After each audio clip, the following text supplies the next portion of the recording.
As technology flattens the world, the way we operate our daily lives, travel, entertain, educate, shop, communicate, and even obtain food is undergoing a radical change.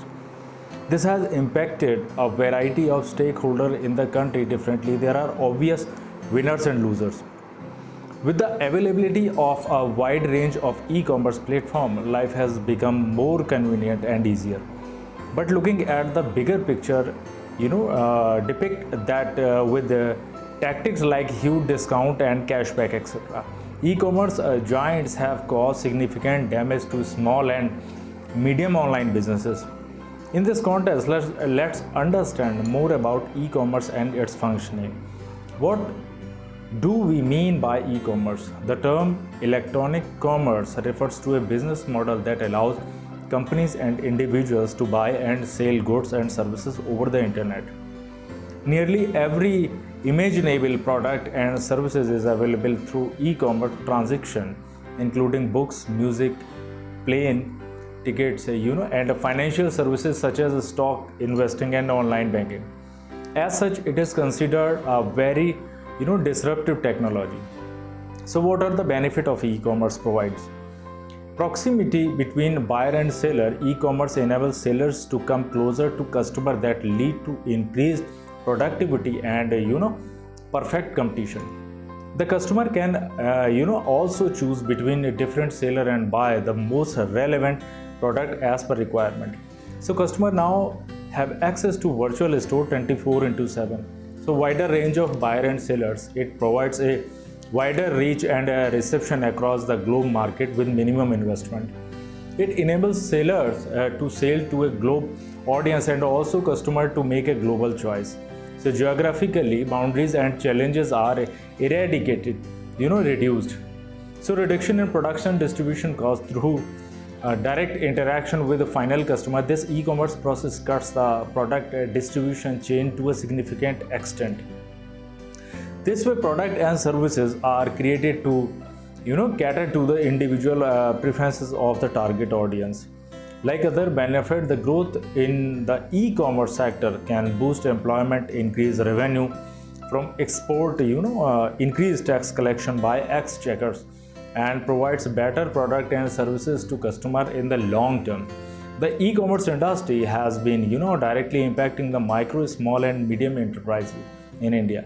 So by providing means of financing, technology, and training, and has a favorable, cascading effect on other industry as well. So what are the concerns relating to e-commerce giants? So like predatory pricing is a pricing strategy using this method of undercutting on a large scale, where a dominant firm in an industry will deliberately reduce the prices of a product or services to lose making level in the short term. In this context, like if I'm talking about a loss, the ultimate loss bearer is the customer, who will have a reduced bargaining position due to less competition and will be subject to the arbitrariness of a monopolistic conduct. So affiliated partner business. So while neutrality is the fundamental basis of a marketplace, claim of outfits such as Flipkart or Amazon to be a marketplace for a wide variety of sellers can be questioned. So selected affiliated seller with the platform reap the benefit of greater visibility and better terms of trade, reduced commission, and platform funded discount. So Zomato, like other food aggregators, is said to run cloud kitchens. So many of them run private label product in category where other sellers have been successful. So categorization means forming an association of producers, sellers, distributors, traders, or services providers who by agreement amongst themselves limit, control, or attempt to control the production, distribution, sales of price, or trade in goods or provision of services. So Competition Commission of India investigating in the OYO Make My Trip collusion case resulted in Make My Trip being ordered to relist a property of Tribo and Fab hotels. While using other platforms, citizens share their data voluntarily and involuntarily also. The aggregators gather shopping habits, consumers' preferences, and other personal data. So platforms are accused of using this data to create and improve their own product and services, taking away business from other seller on their platform. So this information, asymmetry is exploited by the aggregators to devour organization. They promise to support lack of transparent, dispute redressal mechanism. Delay payments, unreasonable charges, and hidden fees are common occurrences. The power of this platform is the cost of a small hardworking businesses, small restaurant complain that food services aggregators inability to service a customer request is attributed to the restaurant inability. So hotels listed on this platform are blamed for customer grievances arising from overcommitting. So in some cases, restaurant and hotel are aberrately showed as closed. So what steps have been taken regarding e-commerce? So draft e-commerce rules 2021 mandatory registration. So mandatory registration for e-commerce entities with the Department of Promotion for Industry and Internal Trade. So Ministry of Commerce and Industry e-commerce entity means a person who own, operate or manage a digital or electronic facility or platform for electronic commerce. So limiting flash sales, conventional e-commerce flash sales are not banned. Only specific flash sales or back-to-back sales which limited customer choice, increasing prices and prevent a level playing field are not allowed. So compliance officer, the e-commerce site need to ensure appointment of a chief compliance officer and a nodal contact person for 24/7 coordination with the law enforcement agencies. So restricting related parties to tackle growing concern of a preferential treatment. The new rules are proposed to ensure none of the related parties are allowed to use any consumer information for unfair advantage.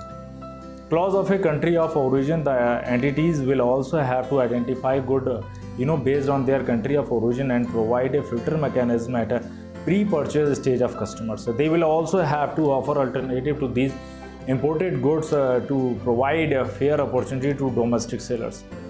So like all e-commerce entity must provide information within 72 hours or any request made by an authorized government agency and proving any breach of the law including cyber security issue. Grievance redressal mechanism, marketplaces as well as seller need to appoint a grievance officer. Restriction on unfair trade practices, manipulation and e-commerce entirely shall manipulate the price of goods or services to gain unreasonable profit or discriminate between consumer of the same class or make any entity classification of consumer affecting their rights.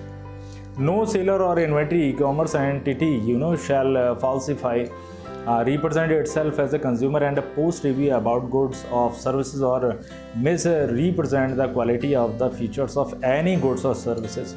So e-commerce entities need to maintain a record of information for the identification of all sellers who have repeatedly offers goods or services that have previously been removed or restricted under the Copyright Act 1957, the Trade Market Act 1999 or the Information Technology Act 2000, Open Network for Digital Commerce. ONDC is a freely accessible government-backed platform that aims to democratize e-commerce by moving from a platform-centric model goods and services.